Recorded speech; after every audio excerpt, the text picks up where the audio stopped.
বাঁকুড়া জেলার বিষ্ণুপুর ব্লকের জঙ্গল ঘেরা ত্রিবঙ্গ গ্রামে পুজোর আগেই শুরু হলো আনন্দের উৎসব। জাইয়ের ব্যবস্থাপনায় শুভেন্দু চন্দ্র সঙ্গীলিতা তাম্বুলি চন্দ্রের সহযোগিতায় মহাদণ্ড মনসা মন্দির পাড়া ও মহাদণ্ড উপর পাড়ার প্রায় 150 জন শিশুর হাতে তুলে দেওয়া হলো নতুন পোশাক।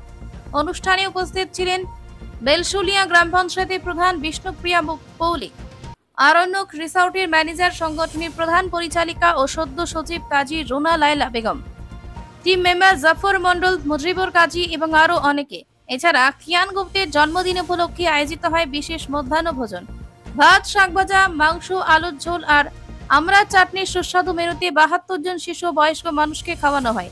সংগঠনের কর্ণধার মুজিবুর কাজী জানিয়েছেন, পুজোর আগেই পুজোর আনন্দ ছড়িয়ে দিতে আমাদের এই উদ্যোগ। আমরা সারা বছর সমাজসেবামূলক কাজে নিয়োজিত থাকি। আজ প্রায় 150 জন অসহায় মানুষকে পোশাক দেওয়া হয়েছে এবং 72 জনকে আহারের ব্যবস্থা করা হয়েছে। ত্রিবঙ্গ গ্রামে এই কর্মসূচি ছড়িয়ে দিয়েছে উৎসবের আবহ। শিশুদের হাসি খুশির মুখেই ধরা পড়েছে পুজোর আনন্দ।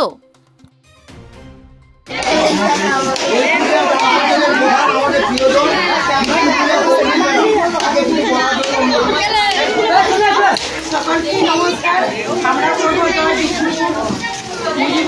আজকে 150 জন বাচ্চাদেরকে জামা প্যান্ট দেওয়া হচ্ছে। আমি খুব গর্বিত, আমি খুব খুশি। আমার এলাকায় যারা নিয়ে এসেছেন অনেক আমার তরফ থেকে অসংখ্য ধন্যবাদ জানাই।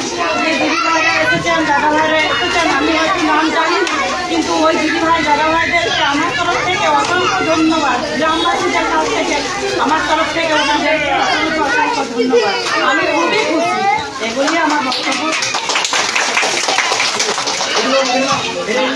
পিস নিউজ বাংলা, সত্যের পক্ষে, শান্তির পথে।